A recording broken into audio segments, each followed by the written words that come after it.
자, 검언개혁 촛불행동 이야기 마당. 네, 세 번째 이야기 손님은 바로 여러분 뭐라고 소개해드리는 것이 좋을까요? 전 대선 경선 후보, 전 법무부 장관. 이걸로는 모자랍니다. 추 장군님, 추다르크님, 어서 오십시오. 네. 안녕하세요. 안녕하세요. 네, 검찰 개혁의 화신, 지대 개혁의 아이콘 우리 추미애 전 장관님 모시고 함께 이야기 나누도록 하겠습니다. 정말 너무너무 시원했습니다, 장관님. 제가 사실은 네.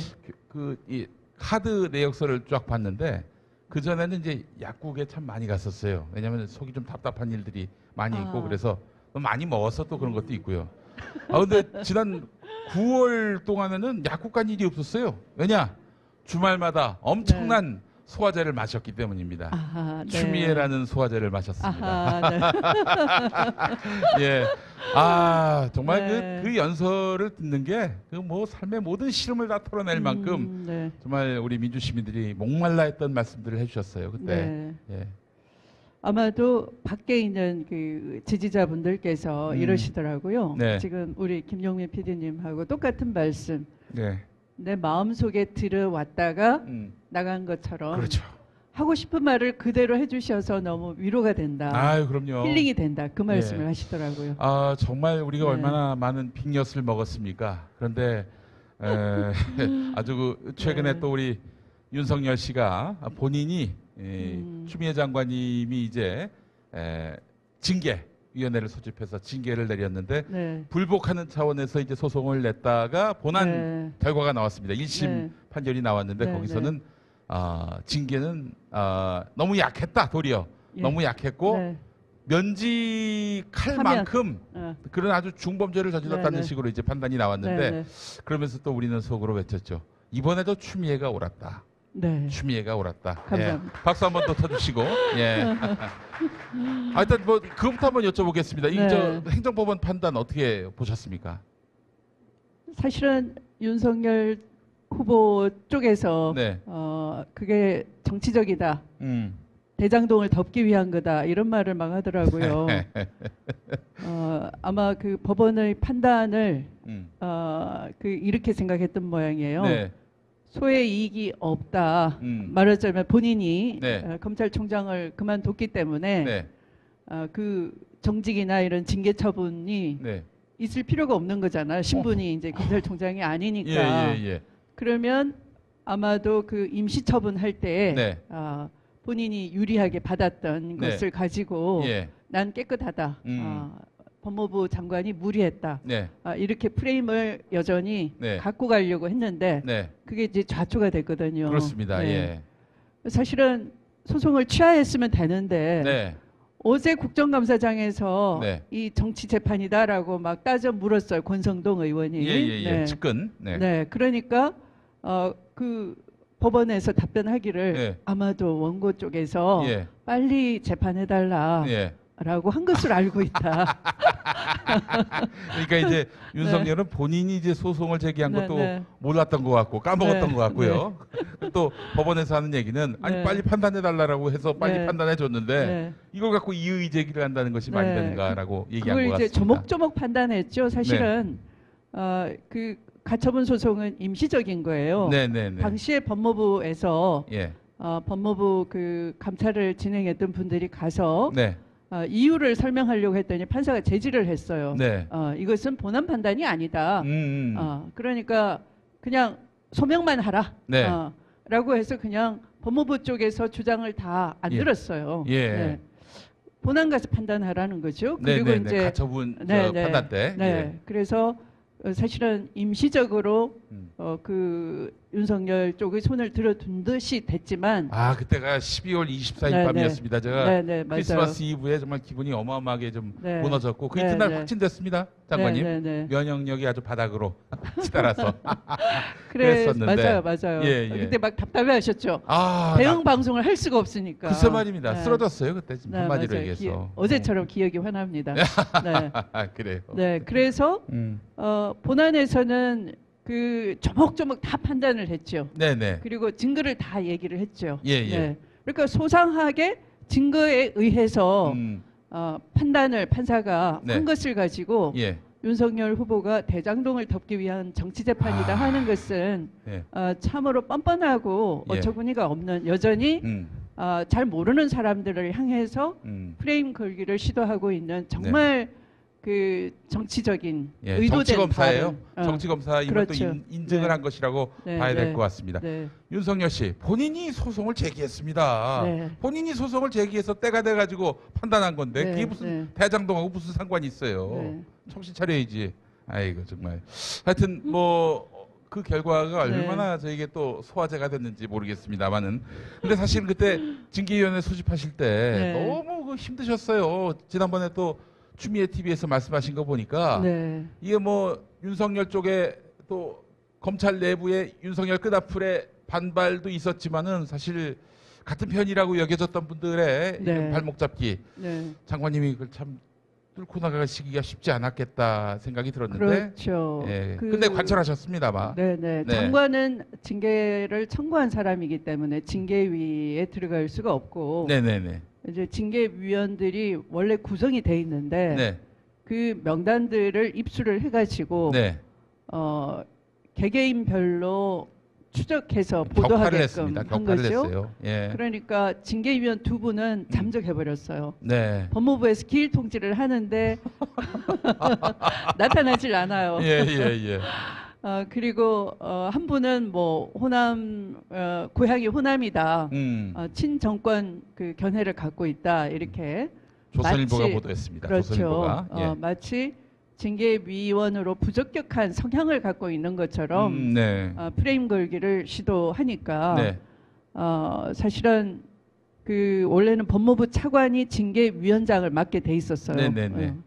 그런데 법무부 차관도 징계위원장을 맡질 않고 외부에 새로 징계위원을 영입을 해서 그분으로 하여금 이제 징계위원장을 맡겼는데 제가 누구라고 조남은 밝히지 않겠습니다. 제가 성은 얘기하겠습니다. 정모 씨라고. 정모 씨. 그런데 그분이 갑자기 아직 심사가 시작도 안 됐어요. 그런데 막 더불어민주당 그 원내대표한테 전화를 해가지고 이게 징계감이냐, 징계 청구할 사안이냐, 정무적 고려를 해야 되지 않느냐. 본인이 저기 징계위원장 하겠다고 자원한 분이 그렇게 전화를 하고 또 청와대의 그 민정비서관한테 전화를 해서 또 똑같이 얘기를 하는 거예요.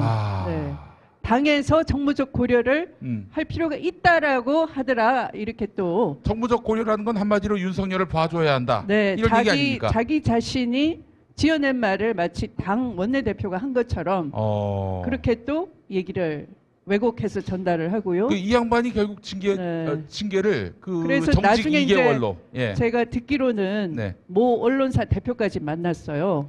그 정모 씨가? 징계위원장이? 그래서 그 언론사 대표한테 아마도 여론을 만들려고 했던 것 같아요. 여론을 만들어 달라. 저기 저 윤석열 징계가 과하다, 법무부 장관이 지나치다, 뭐 이런 식으로 여론을 사전에 형성하려고 했던 것 같아요. 이 양반 아주 골 때리는 양반이네요. 그래서 저는 그런 부분도 다 수사가 돼야 된다 생각합니다. 그렇죠. 그러니까 이제 징계위도 주윤 갈등이라는 프레임 속에서 헤어날 수가 없는 것이고요. 그래서 웃기게도 국민화합 차원에서 그다음에 또 다가올 재보궐선거에 정치적 고려를 해야 하는 것이고 그래서 정무적 판단이 필요하다 라는 얘기를 했다고 해서 제가 나중에 그 결론이 정직 2개월을 장관이 이제 결재를 하고 그걸 또 대통령께 보고를 해야 되잖아요. 그때 제가 한탄을 하면서 징계위원회는 법리적인 판단을 할 의무가 있는 곳이지 거기서 무슨 정무적인 판단을 한다는 겁니까? 그렇게 통탄을 했던 적이 있어요. 그런데 징계 의결서를 다 읽어보니까 도장을 찍기 전에 읽어보니까 해임에 상당할 만큼 중하다가 곳곳에 표현이 돼 있어요. 제 기억 속에. 그리고 그대로 또 대통령께 보고를 드렸어요. 그러니까 정모 씨가 위원장인 그 징계위원회에서 만든 문건에는 면직이 타당하지만 해임에 상당할 정도로 중하나. 예예예. 네, 중하나. 해임과 명직은 좀 다르죠. 그렇죠. 그러니까 네, 해임은 공무원 신분을 잃는 것이고요. 네네네. 면직은 공무원 신분은 유지하되 그 직책만 부여된 직책에서만 면해지는 거예요. 네네네. 그러니까 지금 법원에서 판단한 것이 제 견해와 같은 거예요. 네. 면직 이상이다. 면직 이상이다. 최소한 면직이다. 예. 그런데 무슨 꼴난 정직 2개월이냐? 예. 그런 거죠. 창피한 거죠. 네. 아이고 참. 네. 그러니까 정치 검찰에 무릎 꿇은 거예요. 사실은 징계위원회라 한들. 근데 그것조차도 못 받아들이고 사실은 난동을 부렸던 거잖아요. 네. 정모 씨는 좀 해명할 필요가 있을 것 같습니다. 법학자면서 말이죠. 어떻게 이 중차대한 상황에서 스스로 이렇게 징계위원장 하겠다고 해놓고는 가가지고 윤석열의 이익을 대변합니까?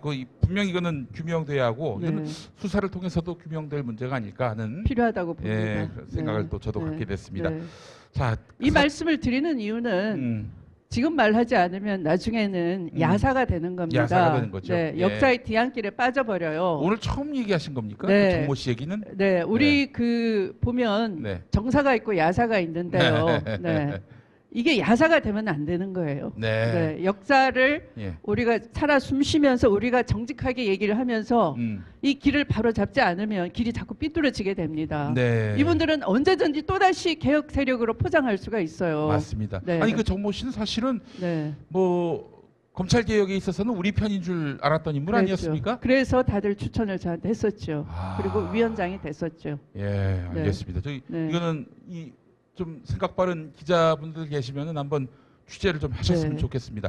민주당 내에서도 그렇게 그 장관님의 그 검찰 개혁에 대해서 딴죽 걸고 이렇게 뭐 하여간 회방 놓는 사람들 있었습니다. 그분들이 뭐 대략 다 윤곽이 드러났는데 이분들도 책임져야 되는 거 아닙니까? 아까 여기 막 들어오기 전에 제가 페이스북을 통해서 알고 있는 양모 목사님께서 질문을 하시더라고요. 이렇게 왜 민주당에서는 장관님 안 도와줬어요? 법무부 장관 시켜놓고 그렇게 질문하시는데 제가 제 신세를 이렇게 묘사했습니다. 저보고 이 검찰이 매설 해놓은 지뢰를 꼭 밟고 있으라. 지뢰가 터지지 않도록 꼭 밟고 있으라. 그러면 우리끼리 그냥 잘 쉬고 있을게. 그 신세가 제 신세였습니다. 한마디로 장관님을 그냥 뭐 총알바지처럼 이렇게 총알바지가 아니고 터질 뻔한 지뢰를 안 터지도록 꼭 밟고 있으라. 움직이면 안 돼. 그냥 가만히 있으라. 아니, 결국 그렇게 된 양상 아닙니까? 아니 그랬더니 제가 이걸 지뢰를 밟고만 있으면 어떻게 빨리 해체를 해야지. 그럼요. 해체를 해야죠. 열심히 해체해가지고 이거 이 정도니까 개혁해야 됩니다. 그러니까 시끄럽다, 우아하지 않다, 스타일이 문제다, 추운 갈등이다. 그러니 너는 해임되어 마땅하다. 이렇게 된 거잖아요. 네. 알겠습니다. 아니 저기 이번에 그 경선 과정에서 토론 때도 쟁점이 됐었는데 정말 이낙연 전 총리가 그때는 이제 당대표 시절이었죠. 청와대에다가 추미애 장관 해임을 건의를 했었습니까? 본인은 부인하던데. 일단 언론 보도에 이제 11월 중순쯤 되면 수용 갈등 때문에 이슈 전환이 필요하다. 그리고 이 민주당 쪽에서 장관뿐만 아니라 이제 검찰총장 두 사람을 그 해임 건의를 하겠다 이런 보도를 봤어요. 그리고 제가 일주일 뒤에 국회가 열렸는데 야당 의원이 저에게 장관이 시끄럽게 하는 것, 목소리 자꾸 내는 것은 아마도 정치적으로 서울시장 나가려고 자기 볼륨을 키우는 거 아니냐 이런 질문이 있어서 제가 그런 정치 욕심은 일찌감치 버리고 이 자리에 있고 검찰 개혁이 오로지 사명이다. 검찰 개혁 다 하고 다 할 때까지 나는 이 자리에 있겠다라고 얘기를 했어요. 그 말씀은 야당뿐만 아니라 이제 저는 정부 여당 다 들으라고 한 얘기였어요. 그런데도 계속 12월 초에 그 전 원내대표 지냈던 그 의원이 중진 의원이 또 장관은 큰일을 했다. 뭐 그 검경 수사권 조정, 공수처 설치 다 해놨다. 그래서 이제 다음 타자한테 열심히 일한 당신 쉬어라. 뭐 바톤을 넘길 필요가 있겠다 이런 해임 쪽의 기운 그런 말을 하기 때문에 야, 큰일 났다. 예. 지금 한창 아니 징계위원회 소집도 안 됐는데. 네. 징계위 빨리 구성하고 이 방해를 계속 놓는데 징계 방해를 놓는데 네. 이걸 돌파해 나가야지만 되는 건데 나를 네. 흔들려고 하네 큰일 났다 해서 제가 이 대통령께 의사 전달이 될 수 있는 사람을 불러내서 만나요. 내가 지난번 국회에서 한 말 네. 그대로 내 진심이라고 받아다오. 네. 내가 아니면 이 일을 할 사람도 없고 나 그 사명을 가지고 이 자리에 앉아 있는 것이고 사실이 그렇죠. 내 예. 개인의 정치 인기 관리하려고 하질 네. 않았다 여태까지. 예. 그래서 이 일이 굉장히 중요한 이게 끝날 때까지는 나를 좀 가만 내버려 둬라 이렇게 얘기를 했어요. 예. 네. 그랬더니 별로 심각하게 듣는 척을 안 했어요. 뭐 뉘앙스 분위기가 있잖아요. 네네네. 그리고 결국은 이제 그 징계 그 정직 2개월 의결서 가지고 이제 가서 네. 대통령 결재를 받는데 네. 당에서 부담을 느끼니 네. 당 대표를 하셨기 때문에 네. 당의 입장을 잘 아시지요라고 예. 해서 제가 예. 그러면 제가 여기까지 저의 사명을 다 한 것으로 하겠습니다. 네. 하고서 나오게 된 거죠. 그 말씀을 누가 했습니까? 그 저기 뭐 당 대표도 하셨으니까 그 사정을 아십니까? 그것은 미루어 짐작하십시오. 네. 알겠습니다. 저보고 웃는 분들은 다 알고 계시네. 꼭 물어요 또. 네. 짐작이 잘 안 돼가지고 예, 알겠습니다. 자, 우리가 사실은 그동안 살아있는 권력에 대해서 눈치 보지 않고 당당히 수사하는 정의의 검찰로서 사실은 윤석열 씨를 생각을 했었고 그랬는데 아니 봤더니 이거 진짜 깡패 중에도 상깡패예요. 이거 완전히 조폭 조직으로 만들어 버렸는데 단지 그 사람이 검찰 조직을 수호할 목적으로 그랬다라고 보면 안 되고요. 예. 네, 우리가 그 역사는 어떤 의지를 미리 갖고 있지를 않습니다. 네. 역사는 그날이 쌓여서 역사가 만들어지는 것이고요. 우리가 어텐션, 그러니까 주의하잖아요. 그런 주의를 하지 않으면 역사는 늘 삐뚤게 가게 돼 있어요. 그리고 역사라는 건 똑같이 그대로 재현되진 않아요. 반복되진 않습니다. 그러나 역사의 경향성은 반복돼요. 유사성. 그러니까 지금은 바로 정치 군인이 이 국민의 주권을 찬탈하고 권력을 잡겠다라고 했을 때 그 사악한 세력이 되듯이 똑같이 그 공백 정치 군인의 자리를 정치 검찰이 그러니까 윤석열은 하나의 그런 기득권 세력의 얼굴이에요. 하나의 퍼핏이라고 할 수 있어요. 그러니까 윤석열이 황당한 말을 하거나 뭐 앞뒤 논리 안 맞는 말을 해도 아무 상관이 없어요. 언론은 아름답게 포장해 줄 것이고. 글쎄 말입니다. 윤석열 후보가 안 똑똑할수록 참으로 다행인 거죠. 조종하기 쉽기 때문에. 똑똑하면 더 문제가 되겠죠. 그러니까 컨트롤이 안 될수록 좋은 거예요. 아주 최적임자죠. 그러니까 윤석열 후보가 지금 하는 말이 그러잖아요. 하나는 도덕적으로 자기가 가장 깨끗하다와 역대 검찰총장 중에 자기만큼 탈탈 털린 사람이 있느냐, 가족 측근까지. 저기 장관님, 그거 하나 좀 여기서 팩트 체크를 해야 될 것 같은데 문재인 정부가 윤석열 씨를 탈탈 턴 적이 있었습니까? 한 번도 못 들었죠. 엉뚱한 얘기를 하고 있어요, 그 양반이. 그냥 장관이 징계 청구했다고 쫄아가지고 장관을 내쫓았잖아요. 턴 적 없어요. 뭐 어떻게 톱니까? 근데 어제 홍준표 후보가 그렇게 말을 못 하더라고요. 저한테 물어봤으면 제가 알려드렸을 텐데. 사법고시 동기신데 너무 좀 많이 안타깝습니다. 그리고 전 잘할 줄 알았죠. 그런데 그리고 그다음에 당신들이 무능하다. 홍준표 보고. 당신이 유능했으면 내가 불려 나왔겠느냐. 이렇게 뻔뻔한 거예요. 그게 바로 그런 기득권 세력의 아주 최적임 도구인 거예요. 그래서 당당하게 말하라라고 주문을 다 넣었다고 봐야 되는 것이지 그냥 그 개인이 이제 되게 뻔뻔해졌네 이렇게 말하면 안 돼요. 그 뒤에 배후에 의도 그러니까 국가 권력을 잡겠다라고 하는 사악한 세력의 대리인이다 이렇게 봐야 되는 것이고 그래서 윤석열은 거의 아마 그냥 놔두면 우리가 거의 지금 파시즘으로 가는 그 입구쯤에 있다라고 봐야 되는 거예요. 파시즘은 상식을 파괴하는 거예요. 그러니까 언론이 선전 도구가 돼서 예. 인간의 사유 능력, 사유함으로써 인간은 존엄한 건데 그 가장 핵심인 사유 능력을 이렇게 파괴하는 거예요. 재갈을 물리고. 그러면 우리는 항상 유튜브만 와서 이제 떠들고 그래야 되겠죠. 우리 무대가. 또 유튜버 하나둘씩 또 사라지겠죠. 사라지겠죠.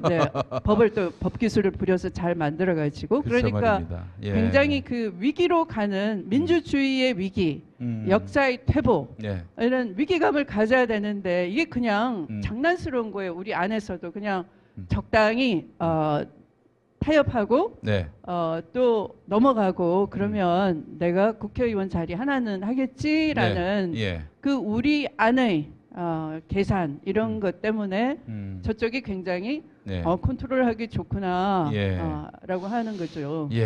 자, 우리 한 분이 6년 뒤 미애로 합의봐 이렇게 또 올려주셨습니다. 진작 좀 합의 보시지. 아유, 죄송합니다. 6년 후에는 미애로 무조건 합의합니다. 무조건 합의합니다. 꼭 합의봐. 아니 사실 이번에 대선 후보가 되진 못하셨지만은 이제 검찰 개혁을 기치로 나선 대선 후보가 있습니다. 그 대선 후보에게 윤석열을 어떻게 상대해야 할지 좀 이렇게 조언을 해주신다.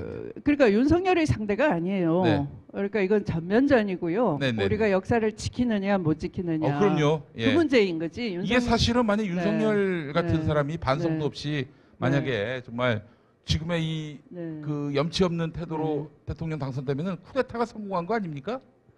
그러니까 이 쿠데타는 그 조용한 쿠데타. 그러니까 대중을 동원한 합법적인 쿠데타이니까 할 말도 없는 거죠. 그러니까 우리 안의 그 태만함, 나이브함, 또 우리 안의 계산 이런 것들이 그냥 넘겨준 거나 똑같아. 우리 역사에 죄를 지는 거나 똑같아요. 우리 추 장관님 그 징계위원회 소집하고 그렇게 해서 징계를 하려고 했을 때 발목 잡았던 사람들, 이 추윤 갈등 프레임으로 이렇게 발목 잡았던 사람들, 그 사람들하고 지금 하시는 말씀이에요. 그렇죠. 알겠습니다. 자, 오늘 사실은 그 온라인 집회 핵심 주제가 조선일보 규탄입니다. 조선일보 지금 선수로 뛰고 있어요, 언론이. 그래서 뭐 지금 하여튼 그 자기들이 마음에 안 들어하는 후보는 미담도 비리로 만들고요. 윤석열 씨 같이 자기들 말 잘 듣겠다 판단되는 좀 어리석긴 하지만 말은 좀 잘 듣겠다 싶은 그런 이 대선 후보는 또 화끈하게 밀어주고. 그렇죠. 그러니까 윤석열 후보의 그 도덕적 결함은 자기들한테는 이용해 먹을 수 있는, 타협할 수 있는 고리인 거예요. 그걸 미화시켜주고 문제 삼지 않고 덮어줄게. 그러니까 우리와 이익을 공유해. 우리가 시키는 대로 좀 들어. 그게 조정하기 좋은 거예요. 근데 그런 결함이 우리는 없어야지만 국민을 이해시키고 끌고 갈 수 있는 힘이 생기고 저쪽은 부패해야지만 또 이 같이 합을 먹을 수 있는 고리가 되는 거고. 그래요. 아니 참 이 사람들을 말하는 거는 정인데 실상은 부조리를 그 합리화하고 정당화하고 또 계속 그 기득권을 지속하려고 하는 정말 참 이게 뱀에게 아침 이슬이 독이 된다는 그런 말이 딱 맞는 것 같습니다. 그러니까 우리가 똑똑한 사람들이 지금 신문사를 그러니까 우리가 이제 등장하기 전에 앞에 부동산 문제 얘기했잖아요. 그런데 부동산 문제는 그 부동산 문제만 보시면 안 돼요. 맞습니다. 그러니까 왜냐하면 파시즘이 등장하기 전에는 경제적 불만이 굉장히 극심했어요. 그건 무슨 얘기냐면 대중을 동원할 수 있는 좋은 밭이 토대가 형성이 됐다 이런 얘기죠. 불만으로 가득 차 있으니까. 그러니까 그 불만을 선동하기 딱 좋은 상황인 거라는 얘기예요. 그래서 우리가 너무 부동산 그러면 그들의 계산에 말려드는 거예요. 맞습니다. 그러니까 그 부동산 문제는 사실은 이전부터 있어 왔던 문제가 누적돼 있었던 것이고 그 부동산으로 부패를 만들어내고 부패를 확대 재생산했던 세력이 있기 때문에 부동산 문제가 안 풀어졌던 거예요. 맞습니다. 우리는 우리 방식대로 차근히 풀면 돼요. 원가 공개하고 택지를 공공지분을 많이 확대를 해가지고 그 부동산 거품을 빼고 이런 우리의 어떤 조곤조곤한 그 방식으로 계속 국민을 이해시키고 이 불만을 자꾸 이렇게 해소할 수 있는 정책을 꺼내는 한편 똑같이 부동산에서 논란 토끼처럼 떠들면 그들의 계략과 의도에 그냥 넘어가는 거예요. 사실 뭐 부동산에 대한 불만이라고 하는 게 같은 불만이 아니지 않습니까? 뭐 집이 있는 분들은 이거 계속 올라가야 되는데 막으려고 하지 마라, 규제하려고 하지 말라 이런 불만이고 또 없는 분들은 또 없는 분들대로 아니 서울에서 그 자기 집을 하나 구할 수 없는 이런 현실에 대한 불만일 것이고 그러니까 결국 근본적인 개혁 아니고서는 그렇죠. 모두가 행복할 수 있는 근본적 개혁 아니고서는 그것은 불가능하다. 그래서 말씀하신 게 지대 개혁 아닙니까? 그렇죠. 지대 개혁. 좀 실현만 하면은 정말 유토피아가 열릴 텐데. 예. 유토피아라는 먼 얘기보다는 그죠. 저는 그 재난지원금처럼 고통을 해소를 당장은 못하지만 그렇죠. 우리가 해소하려는 진심을 갖고 있다. 궁극적 유토피아. 근데 그것을 이해하는 정치 세력. 그러니까 우리가 어떤 이게 시점은 뭐냐면 불만을 선동해가지고 메시아를 구하는데 그 메시아는 자기 권력을 확대하는 욕심밖에 없는 거지. 정말로 대중을 구원을 할 수는 없는 거죠. 그건 종교 세상에나 있는 것이죠. 맞습니다. 그러니까 현실에서의 정치인은 공화정 아래에서는 가장 민주적이고 그 고통을 분담하려는 정책을 열심히 꺼내고 개발하고 그걸 대중을 이해시켜서 정책의 실현 가능성을 높이는 것 그게 필요한 거예요. 그게 우리가 잘 할 수 있는 분야예요. 그런데 왜 그것이 이렇게 잘 작동도 안 되고 우리 안에서 재난지원금을 무슨 80% 줘야 된다, 88% 줘야 된다. 저는요 지금 실업자인데요. 서울에서 집 하나 갖고 있다는 이유로 부부 실업자인데 몽땅 다 우리 가족은 재난지원금이 없더라고요. 대상이 아니십니까? 아니더라고요. 저 불만 많습니다. 알겠습니다. 자, 이제 조선일보가 또 이번 대선에도 이제 선수로 뛰고 있는 상황인데 어떻게 이들의 그 욕망과 또 이런 야욕과 이런 선거 개입을 막을 수 있을지 원조 안티조선 아니시겠습니까? 우리 또 추 장관님께서. 그 조선일보가 안티추미애였죠. 그렇죠. 예. 자, 어떻게 보십니까? 이런 언론의 개입, 사실은 검찰 개입은 뭐 여러 법으로 제도로 차단할 수는 있겠지만은 뭐 그래도 이제 남몰래 또 개입을 하겠지만요. 이 언론이란 이름으로 언론의 자유라는 미명 아래 정신없이 지금 파고들고 있는데 또 그들의 영향력도 무시할 수 없고요. 신문뿐만 아니라 뭐 방송으로도 이렇게 개입하려고 하고 있는데 어떻게 막을 수 있을까요? 우리가 그 사회 대개혁을 촛불광장에서 약속을 했는데요. 아까 그 시대님 목사님 말씀하셨잖아요. 권력을 가지고 있으면서 제대로 사회 대개혁을 위한 권력을 써먹지를 않고서 5년을 지나버리니 촛불 들었던 국민이 너무 지쳤다라고 하잖아요. 저는 정확한 말씀이라 보는 거고요.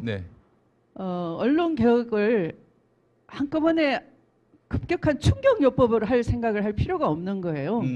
지금 피해자 구제법처럼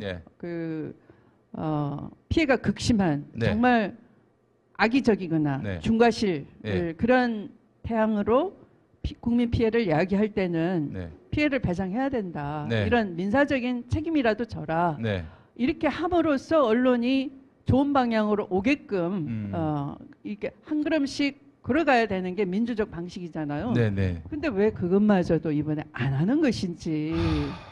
그러니까 그거부터 먼저 촉구를 해야 되는 거. 그건 절대 과격한 방식이 아니거든요. 그러니까 아주 필요한 최소한 동의할 수 있는 첫걸음 단계인 거예요. 그러면 이렇게 질문을 바꿔야 될 것 같습니다. 검찰 개혁도 그들이 거의 사실상 제동을 걸었고 언론 개혁도 지금 또 제동을 걸었고 누가? 결국 민주당 내 이른바 수박 의원들이라고 할 수 있는 이런 정치인들 이들이 좀 수지를 좀 회복하고 그리고 지금 민생 또 개혁에 적극적으로 좀 의지를 보이고 그렇다면은 좀 뭔가 달라지지 않을까. 민주당이 그렇게 나서서 개혁의 깃발을 들었을 때 추미애가 들었던 그 깃발을 들었을 때 오늘 그것 때문에 여러분 모이신 거 아니에요? 이 자리에 다. 아유 반갑습니다. 반갑습니다. 예. 진짜 많이 보이신다. 네. 아이고 다들 그냥 뭐 아름다운 분들이십니다. 네, 네, 네. 예, 예. 아니 정말 그 민주당 의원들 문제가 끄득끄득 하시고 막 저기 네. 반갑습니다. 예, 네. 예, 예. 아니 전에 그 마지막에 서울에서 네. 연설을 하셨을 때 제가 네, 사랑합니다. 그래요. 추미애가 깃발을 들었을 때, 네. 추미애가 당 대표로 또 대선에 적극적인 네. 역할을 했을 때, 네. 그때 이제 사실은 정말 민주당이 네. 개혁의 정체성을 회복하고 네. 그리고 또 대승을 하지 않았습니까? 우리 네, 저 네, 네. 추미애 장관님이 민주당 대표하실 때 네. 박근혜 탄핵 네, 네. 그리고 대선 승리 네. 그리고 지방선거는 이건 역대급 압승. 네, 네. 그 길들을 만들어 오셨습니다. 또 네. 그때 당원들이 폭정을 했었어요. 네. 예. 이렇게 민주당이 개혁을 할 때만 살 수가 있고 힘을 네. 얻을 수 있는 건데 네. 왜 이렇게 저 제대로 뭐 흐리멍텅한 모습을 계속 그리고 이제 그 민주당이 결코 급진적이지 않거든요. 민주당 예, 뭐 방식이. 그거는 뭐 네, 답답할 분들이 정도로 다 이제 이해를 하시는 네, 부분입니다. 그러니까 예. 그 행동 양식은 대단히 보수적이에요. 네. 네, 그러니까 그 내용은 우리 사회를 어제보다 더 나은 오늘보다 더 나은 네. 내일 방향은 정했지만 예. 그 속도도 아주 더디고 여론 수렴하고 또 그 중에 할 수 있는 거 그냥 다 이 장가지 다 빼고 그냥 조금씩 하려고 하는 네. 그런 정말 이 성질 급한 사람은 정말 물러 터졌다 할 정도로 그런 저 당이잖아요. 같은 사람들은 또 그런 생각이 들긴 하는데 또 그런데 지금은 그것마저도 안 하려고 하는 거 보고 이게 답답해서 여러분들이 모이신 거 아닌가 그렇습니다. 싶어요. 그리고 또 추미애에 열광하는 것이고. 네. 네. 진작에 좀 열광하시죠. 여러분 6년 후에는 정말 우리가 찐을 뽑읍시다. 찐을. 예. 알겠습니다. 아니 뭐 뒤끝 장렬하죠? 예, 이번에 뽑힌 분도 찐입니다만은 네. 확실한 찐. 네. 추미애 장관님 네. 오늘 모시고 함께 이야기 나눴습니다. 네. 자, 우리 촛불 국민들에게 마지막으로 네. 이 검찰 개혁 어떻게 우리가 해 나가야 하는지 시민들이 어떤 노력을 기울여야 할지 또 이를 위해서 또 어떤 행동을 하는 것이 옳을지 좀 말씀해 주신다면요. 네. 그러니까 제도로서의 검찰만 보면 뭐 이 정도 했으면 됐다. 또 다음 정권에 넘기지라고 편안하게 생각할 수 있어요. 네. 그러나 우리가 사회 분위기상 아까 그런 역사는 어떤 의사를 미리 갖고 있는 게 아니고요. 또 우리가 예언자는 아니잖아요. 네. 그러나 노무현 대통령 말씀처럼 오늘이 하나씩 쌓여서 역사를 만들고 내일이 만들어지는 거니까 그런 관점에서 오늘의 이 위험성, 위기성을 보면 네. 언론 환경이 하나의 그런 보수 기득권을 유지하려는 노골적인 의사를 갖고 있고요. 진실을 외면하고 권력 감시를 하지 않고 있는 것이죠. 사실은 민주적 권력은 민주적 제도 틀 안에서 시민도 감시하고 하기 때문에 삐뚤게 가지는 않습니다. 그리고 대통령도 그런 어떻게 보면 종교인 이상으로 굉장히 절제된 그런 분이시고요. 네. 권력 남용이라는 것보다는 오히려 권력 행사를 안 하시기 때문에 더 답답한 경우가 더 많잖아요. 네. 이제 그런 정도고 그런데 이 언론이 감시해야 될 권력은 오히려 그런 국가 권력을 주권재민의 국가 권력을 찬탈하겠다라는 의도를 가진 검찰 권력과 네. 또 그들과 야합한 보수 정당인 국힘당 네. 또 그들 편에 서서 국민의 그 눈과 귀를 가리고 있는 언론 또 그들의 뒷배가 돼준 재벌 네. 이들이 저지르는 일이 경제면 네. 화천대유 대장동으로 드러나는 것이고 예, 맞습니다. 또 그것이 권력이면은 지금 대선을 앞두고 그들이 벌이고 있는 전개하고 있는 이 요란함을 보는 것이고요. 네. 그래서 이 위기를 생각하면 검찰 개혁을 윤석열만 바라봐서는 안 되는 맞습니다. 거예요. 예. 네, 그러니까 지금 이대로 가면 윤석열이 실패하면 제2의 윤석열을 또 그렇죠? 만들 수 있는 예, 거예요. 예, 예. 네. 제2, 제3의 네, 네. 윤석열을. 예. 그래서 이것은 완전히 뿌리 뽑으려면 결국은 우리가 끝장을 봐야 되는 것인데 맞습니다. 그건 결국 이 수사를 전담하는 수사청을 만들어내는 거고요. 수사권을 빼내면 네. 사실은 검찰이 원래의 그 법률 전문가로서의 모습으로 돌아가는 거예요. 아니 보세요. 지금 저 여전히 압수수색 그 청구권을 갖고 있기 때문에 그 저 화천대유 관련한 또 저 대장동 관련한 그런 압수수색 그 검찰이 취사 선택하고 있지 않습니까? 이러니 경찰이 제대로 또 수사를 못 하고 있는 상황이고 그래서 검찰에게 지금 부여된 수사권도 이제 수사청으로 독립을 시켜야 한다. 그러면 수사 전문화도 이루어지는 것이고요. 네. 그래서 그런 언론 개혁은 아까 말씀드린 그런 국민 피해를 예방할 수 있는 피해자 구제법을 빨리 통과시키고 이런 것을 우리가 힘이 있을 때 하나씩 해내야 되는 것이고 그리고 다음 정권 초반을 우리가 늘 정권을 잡으면 대통령은 그날의 여론조사에 너무 그 신경을 영향을 많이 받기 때문에 정권 초반에 정권을 잡고도 지지자의 그 소원대로 하려는 의사보다는 오히려 집토끼는 그냥 놔두고 국민 통합 타협하려고 하죠. 이라는 명제에 더 이렇게 메모리 돼서 막 인사도 그냥 그 어떤 초반에 약속했던 그런 공약을 실천할 수 있는 인사로 포진시키는 게 아니고 엉뚱한 인사를 하는 거죠. 그래서 정권 초반 힘을 굉장히 엉뚱한 데 써버리고 나면 나중에 정신 차리고 하려고 하면 힘도 없고 못해요. 그렇죠. 그래서 다음 정권은 초반이 대단히 중요하다. 그러니까 초반을 무슨 뭐 협치 이런 걸로 말아먹으면 안 되는 것이고 지금은 뭘 개혁해야 되는지 정답을 다 알았어요. 그러니까 다음 정권 초반은 개혁하는 최적기로 삼아야 된다 하는 걸 지금 뼈저리게 느끼는 거죠. 자, 박수 한번 치시죠. 이거 정말 저희가 기대했던 정답입니다. 또 많이 봐왔던 그때까지 여러분들이 계속 감시해 주시고 응원해 주셔야 됩니다. 함께 해 주실 겁니까? 감사합니다. 장관님 하나만 더. 이제 검찰 개혁의 아이콘이 되셨는데 앞으로 뭐 하실 거예요? 제가 검찰 개혁만 아이콘이 아니에요. 지대 개혁의 아이콘이기도 하고 언론 개혁의 아이콘이기도 하고. 가두려고. 개혁의 아이콘으로 하겠습니다. 그럼 개혁의 아이콘. 감사합니다. 앞으로는 어떤 그러면 뭐 앞으로 계획이나 이런 것들. 모르죠. 이제 저는 지금 뭐 여기 이렇게 여러분 앞에서 말씀을 드렸기 때문에 여러분과 함께하겠다라는 말씀만 드리겠습니다. 알겠습니다. 자, 앞으로 할 일은 개혁의 기수가 되겠다. 깃발을 들겠다. 이 말씀 아니겠습니까? 원래 들었잖아요. 또 드시죠. 뒷북이야, 뒷북. 더 높이 드시기 바라겠습니다. 자, 우리 법무부 장관 지내시고 검찰 개혁, 지대 개혁 등등 각종 개혁의 모든 개혁의 아이콘이신 우리 추미애 장관님과 함께했습니다. 장관님 오늘 귀한 시간 내주셔서 감사합니다. 감사합니다.